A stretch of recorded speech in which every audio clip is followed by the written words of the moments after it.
Ang next nating i-try ay yung HDP-50. Si auto pistol yan, caliber 50, 6 rounds yung kayang ilagay sa magazine, home defense pistol. So accordingly, yung pistol na yan ay pwede rin sa mga magnanakaw. Hindi nakakamatay pero masakit.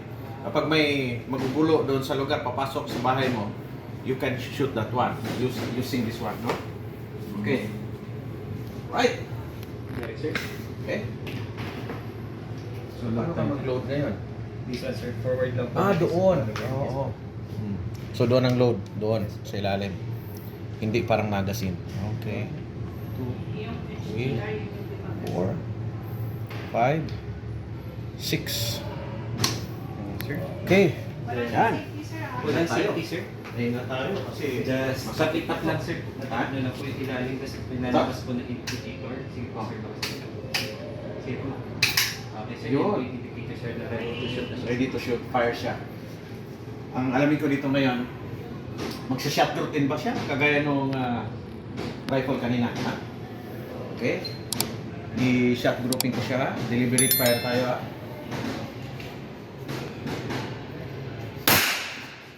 Oh, accurate, ano? Oh, first shot. Tingnan nyo. First shot. Wow. Yan, ha? O ngayon, balik tayo. Balik tayo. Isa pa. Natin yung shot group ba natin?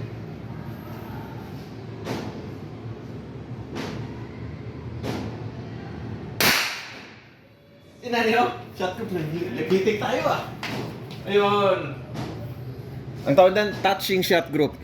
Okay? Dire-diretso na lang natin. Ibig sabihin na the pistol is not zeroed sa akin, no? Pwede na.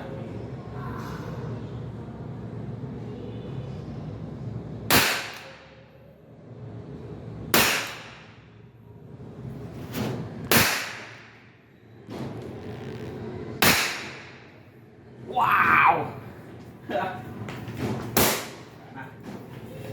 Tingnan mo! Repeating but kita mo yung shot group, one hole, ano? One hole. So pwede rin ito pang pang train ng mga baguhan sa pistol bago sila magpunta sa live round. Titingnan muna natin kung kaya niyang mag-shot group sa ganitong klaseng pistol.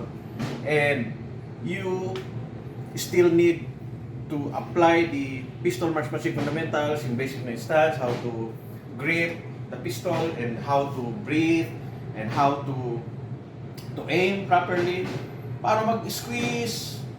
Ganun din, same, pretty the same. So, I can recommend na pwede niyong bilhin ang ganito if you want to practice just at home. Pero, ang problema dito kung makatama ng tao to medyo masakit. Hindi siya nangamatay pero masakit ito. Okay?